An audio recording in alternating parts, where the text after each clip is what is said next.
Salve nerdada! Eu sou o Mestre Morfeu do RPG Massacre e esse é o terceiro vídeo do Mestre. Nesse vídeo vamos discutir como narrar ou mestrar um jogo de RPG. Bora!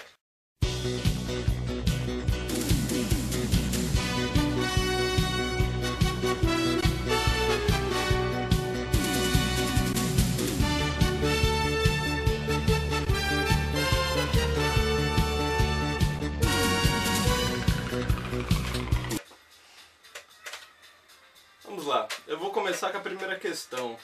Mestre ou narrador? Qual que é a diferença de ambos? Nos livros de RPG sempre está descrito que pode ser ou narrador ou mestre. Para você que não conhece, vamos contextualizar. Num grupo de RPG, né, tem todos os participantes, aí entre os participantes tem que ter um que será o narrador, aquele que vai contar a história. Que aí os outros jogadores terão personagens inseridos nessa história, né? Eu até costumo brincar assim que o narrador é tipo o goleiro no futebol, né? Precisa dele, não dá pra jogar sem ele, mas ninguém quer ser o narrador. Mas aí se você quer ser o narrador ou o mestre, esse vídeo eu vou esclarecer algumas dicas, orientar alguns conceitos, algumas ideias para facilitar a sua vida, para deixar mais claro, beleza? Entre os dois. O narrador é aquele que simplesmente conta uma história. Ele reúne o grupo, ele chega, ei cambada, vamos jogar. Aí ele narra a história, acabou o jogo, cada um vai para sua casa como se nada tivesse acontecido.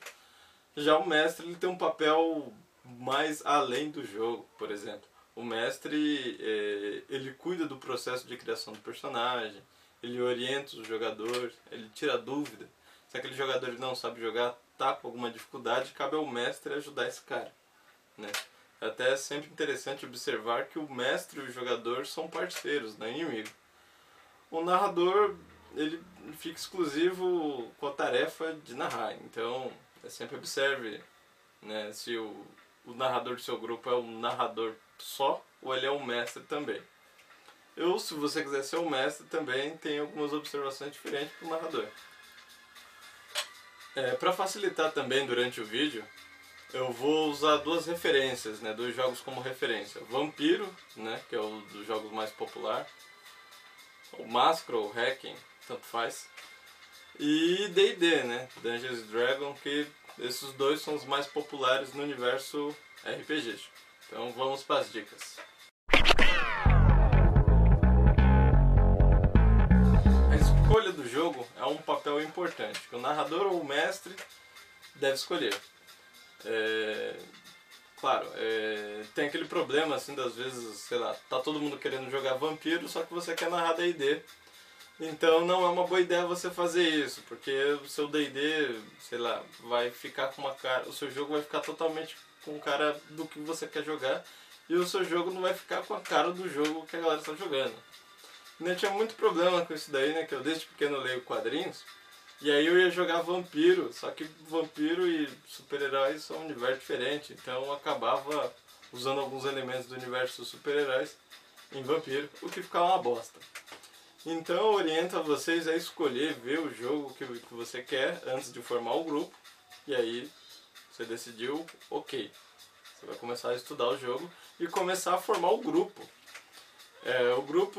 O grupo que é escolhido também é um ponto interessante a se observar. Dependendo do jogo que você vai escolher, dependendo da sua experiência RPGística, há um perfil de jogadores diferente. Por exemplo, se é a primeira vez que você está narrando, não é uma boa ideia você chamar jogadores que têm anos de experiência. A não ser que aquele jogador ele tenha um papel de te orientar enquanto você narra, né? Tipo, paralelamente, né? Enfim. Mas se você é um mestre inexperiente ou narrador inexperiente, é interessante você também ir com jogadores no mesmo nível que você, que aí todo mundo aprende junto, é bacana. Fora ainda já vi alguns casos assim de jogadores Vaders, né? Aqueles jogadores assim que estão lá para sacanear a história. Aí se ele vê que o mestre é novato, ele vai zoar o mestre, ferrou toda a sua aventura. Então fique atento na hora da escolha do grupo. Só para constar, né, a quantidade de jogadores. O jogo ele pode acontecer a partir de 2 pessoas até no máximo 5 No limite 6, né? Que assim, por exemplo, você deve calcular o tempo de jogo. Por exemplo, se você tem um grupo de 4 pessoas, vamos supor 4 pessoas que é um número medianamente bom. Imagine que a cada hora você tem que rodar um turno entre os jogadores. Então, sei lá, se for um grupo de 4 pessoas, teoricamente cada um jogaria 15 minutos, certo? Assim, se você estender mais de 1 hora em um turno, corre o risco do jogo ficar cansativo, os jogadores esperarem demais até chegar o turno dele e aí dá problema. Então, quantidade de pessoas é importante, cuidado para não colocar gente demais.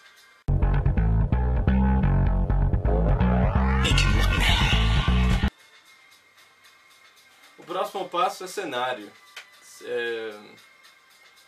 Por exemplo, no caso do Vampiro ou D&D, ambos os jogos assim eles já vêm com cenários prontos, né?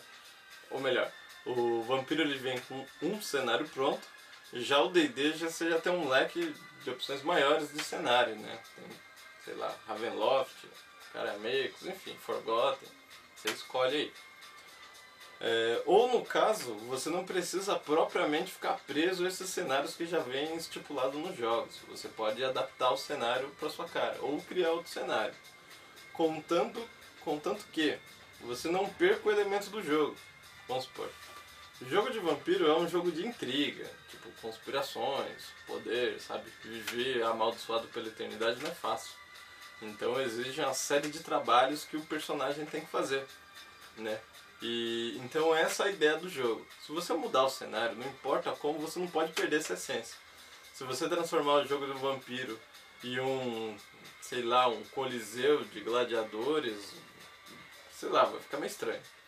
Cabe também em D&D, que é um jogo de aventura, ação-aventura. Se você mudar demais esses elementos, pode ficar com cara de outro jogo e vai perder, não vai ser mais D&D, vai ser outro jogo, né? Tanto com cenários, esse conceito também cabe em regras, né? Regras também é um negócio que é interessante adaptar. Você escolher as regras que seja mais adequada para você, para o jogo. Lembrando que o objetivo é a diversão. Então se tiver uma regra que está te atrapalhando, mete pé, mas cuidado. O cenário também é interessante. Depois assim que você montou o grupo, você tem que explicar quais são os macetes do cenário. Você não precisa revelar todas as informações do seu cenário para o jogador. Você revela informações o suficiente para ele poder ter parâmetros, né? O chão, para ele criar um personagem a partir daí, né? É difícil criar um personagem se você não tem noção nenhuma do cenário. Então, ou seja, você tem que explicar muito bem o cenário e dar opções, falar, jogador, é esse o universo. Você pode criar seu personagem em qualquer lugar desse universo. Então ele tem que conhecer esse universo, né? Então é interessante, antes do jogador sentar para montar os personagens, você ter claro toda a noção do cenário e para poder orientar o jogador. Criação de personagem. Criação de personagem, eu sempre gosto de polemizar, né? Que eu sempre digo que se você montar um personagem bom, você vai ter aventura bacana. Se você montar um personagem de merda, você vai ter um jogo de merda. Então se você é um jogador, o mestre explicou bem o cenário dele, então a partir daí você já pode começar a desenvolver a história. Se tiver dúvidas, pergunte pro mestre. Mestre, observe se o jogador tem dúvidas no seu cenário. Esclareça o máximo possível. E assim, e aí que tá a diferença do narrador pro mestre. O narrador às vezes deixa o jogador se vira, sabe? Se vira nos 30, monta a planilha aí que se dane. O que não é bom, às vezes o jogador pode estar com dúvida em alguma regra ou em algum contexto do seu cenário e vai lá e vai fazer a bosta e vai atrapalhar a sua aventura. Já o mestre é o cara que está ali lado a lado com o jogador e que vai orientar, vai explicar esses detalhes, vai tirar dúvida e o personagem vai ficar bacana com o cenário. Beleza? Tem até um outro vídeo aí, se vocês quiserem, fuça aí no YouTube, que tem um vídeo que eu explico mais sobre criação de personagem.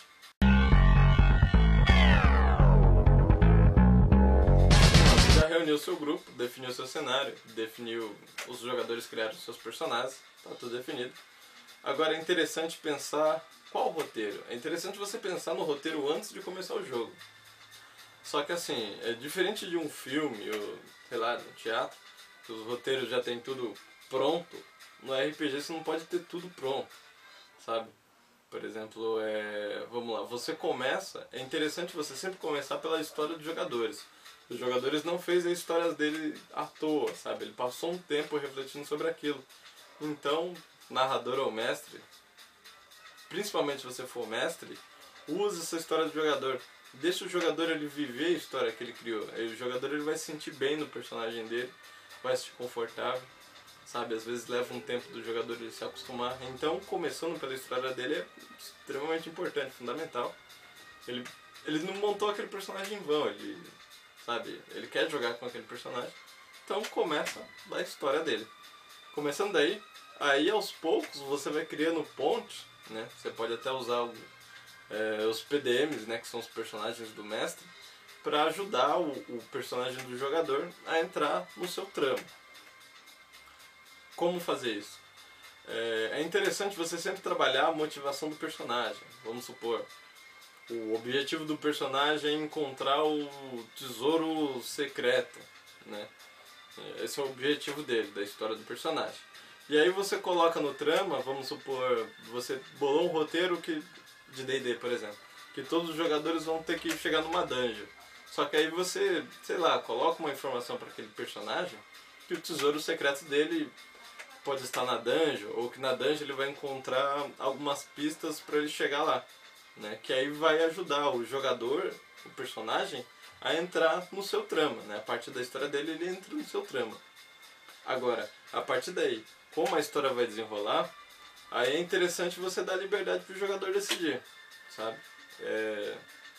Eu já vi muitos mestres assim, até já fiz isso nas minhas primeiras narrativas, que foi a Mera também. E eu fiz muito isso, assim, do mestre planejar só um meio de resolver a aventura, sabe? Tipo, tem que apertar o botão vermelho, senão o jogo não acaba, os jogadores vão ficar apanhando a vida inteira. O que não é uma boa ideia, vai ficar um jogo chato e você vai queimar a criatividade do jogador, sabe? Propõe um desafio pro jogador e deixa o jogador usar a criatividade dele para resolver. Se for por acaso só tiver um meio de resolver a aventura, deixe pistas, sabe? Não deixe pistas difíceis também, deixe pistas tipo compreensíveis, sabe? Oriente o jogador às pistas que estão no jogo, sabe? Não estou falando para você entregar o jogo de mão beijada, mas você tem que ter cuidado de você propor um desafio difícil demais, mas também você não pode colocar algo fácil demais. Então você tem que ser meio termo. E é interessante também onde entra o ponto do perfil dos jogadores. Lembra que eu falei? Se for jogadores novatos, você não pode pegar tão pesado assim, ser tão difícil.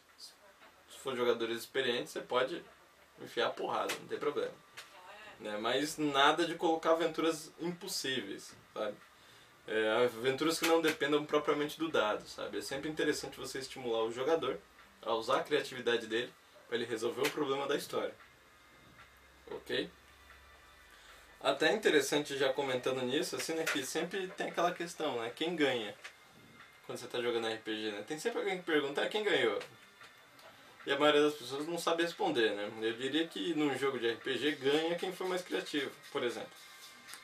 Enquanto o mestre está criando o roteiro, ele vai criar ele já sabendo do objetivo dos personagens, ele vai criar desafios, empecilhos, dificultar a vida do jogador. E aí o jogador vai ter que usar a criatividade dele para superar esses desafios, né, para conseguir alcançar o objetivo. No próximo jogo o que acontece? O mestre ele vai ter que pensar em desafios mais complexos, mais difíceis para enfrentar o jogador. E o jogador tem que ser mais criativo ainda para superar os desafios do mestre. Então, ou seja, RPG acaba sendo um jogo de desafio criativo, né? Quem for mais criativo ganha. PDMs. PDMs é um negócio complicado. Vamos supor. Tem vários PDMs, eu imagino, teoricamente, assim, cada PDM na história ele tem uma função, né? Ele tem alguns que estão lá para ajudar os jogadores, outros não, né? Vamos começar pelos PDMs que estão lá na história para ajudar o jogador. Às vezes aquele PDM está lá para enriquecer a história, ou para puxar o personagem para a aventura, ou para orientar o personagem. Assim, um erro que eu já vi muitas vezes alguns mestres fazendo é colocar PDMs mais poderosos do que os jogadores. Não é uma boa ideia. Se você fizer isso, você tem que também criar algum elemento que impeça aquele seu PDM fodão de ganhar história, né? Se seu PDM é fodão, por que vai precisar do jogador, sabe? Que nem um exemplo agora que me veio em mente, nessa nova série dos Cavaleiros do Zodíaco, né? Eu pretendo fazer um vídeo falando sobre isso, postagem, enfim. Que é a série Ômega, que assim, nessa série eles apresentam novos jogadores, novos personagens, jogadores-personagens. E só que aí tem uns personagens clássicos, e aí o que acontece? Os personagens clássicos eles estão tipo amaldiçoados, né? Eles ainda estão na história, mas eles estão amaldiçoados. O que justifica a necessidade de novos personagens. Ou seja, se você tiver um PDM foda, que tá na história ali para ajudar o jogador, deixe, sei lá, ele com algum problema, alguma deficiência, que cria a necessidade do jogador.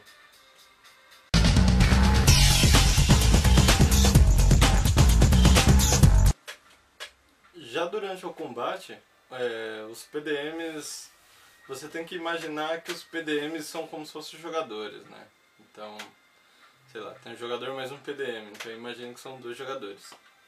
E aí, assim, mesmo que o jogador ele possa tirar sucesso todos os turnos, o PDM não, porque senão fica chato o seu PDM matar todo mundo sozinho. Então imagine que seu PDM ele tem que acertar um e no turno seguinte ele tem que errar um, sabe? Então imagina ele acertando e falhando, acertando e falhando. E aí vai equilibrar, né? O seu PDM vai acabar ficando com um cara de jogador, né? O jogador não vai ficar tipo, só nas costas do seu PDM, tipo, usando ele para ganhar aventura, sabe? Tipo, ele vai contar com a ajuda dele, mas ele sabe que o PDM também não pode fazer tudo, o PDM é limitado, né? Então, você não pode fazer tudo pelo jogador. Já no caso dos PDMs, que são os vilões, os antagonistas, aqueles para atrapalhar a aventura, vai depender também de como do jogo que você tá, né? Tem 2 formas de você trabalhar. O vilão da forma explícita ou implícita. Vai depender do jogo. Dependendo do jogo, alguns ficam mais interessantes que outros. Por exemplo, no Vampiro, que é um jogo mais de intriga, conspirações, são mais interessantes quando os vilões assim, eles estão escondidos na história, né? Não tá... Eles estão implícitos, né? O jogador não sabe de onde o vilão da história vai aparecer, assim. Então o jogador ele fica atento a qualquer momento que pode aparecer alguém para atrapalhar ele na aventura. Já, por exemplo, jogos, já no caso de D&D, que é um jogo mais ação, é mais objetivo, então todo mundo já sabe, vamos supor, temos que enfrentar o dragão da montanha. Todo mundo já sabe onde é que tá. Tipo, o PDM, então os jogadores vão lá. Claro, assim que em algum momento, no meio do trama, você pode usar aqueles vilões implícitos também, escondidos em algum lugar. Mas é mais comum você usar vilões explícitos, né?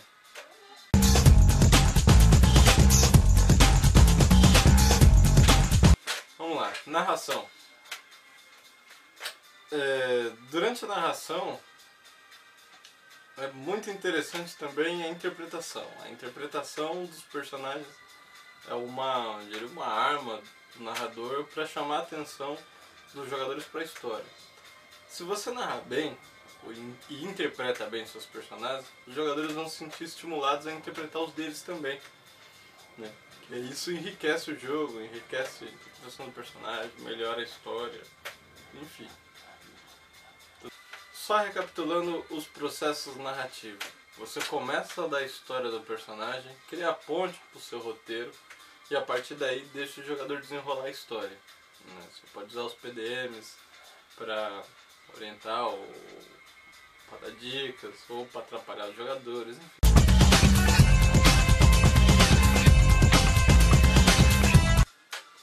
Só relembrando, mestre e jogador não são inimigos, são parceiros. Exceto se você tiver algum narrador, né? Que às vezes os narradores eles estão mais preocupados na aventura dele e não está preocupado muito com a história do jogador. Isso não é bom quando isso acontece. Se você for um mestre e, sei lá, sempre ajuda o jogador, tenta orientar o personagem dele, conheça o personagem do jogador e trabalhe junto com ele, sabe? Deixa a história dos dois, tanto a sua história quanto a do jogador interagirem. O ideal é que seja 50% do jogo, tipo, suas ideias, e 50% deixa espaço para o jogador agir. Talvez isso mude, mas tem que ser algo próximo a isso, pelo menos. Tanto em on, na história do jogo, quanto em off, né? Na parceria dos dois, sabe? Os dois não são inimigos, não tem ninguém ali para atrapalhar o outro, né? Porque às vezes os caras acham que o mestre tá ali só para ferrar todo mundo. Não, não é. Normalmente quem faz isso são narradores, assim, que tá preocupado com o ego dele e vai lá e ferra os jogadores tipo de graça. Pô, não tem graça nenhuma fazer isso. De todas essas dicas que eu passei, a mais importante dela é que você só aprende a mestrar mestrando. Infelizmente não tem outra forma.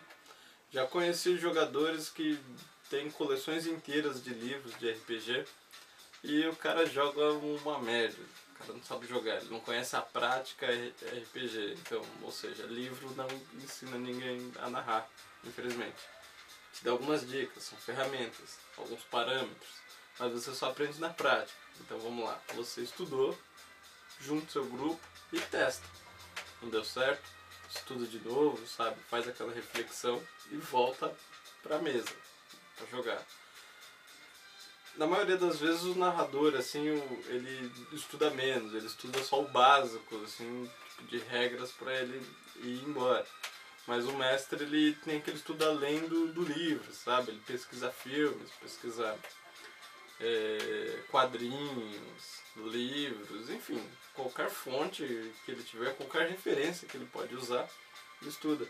Isso é bom, ele deixa o seu jogo, o seu roteiro, o seu cenário bem mais detalhado, bem mais contextualizado, muito bem embasado, e o jogador vai gostar pra caramba e vai cair de cabeça no seu jogo. E aí, curtiu? Eu vou deixar o link da postagem, né, de como narrar um jogo de RPG aí embaixo.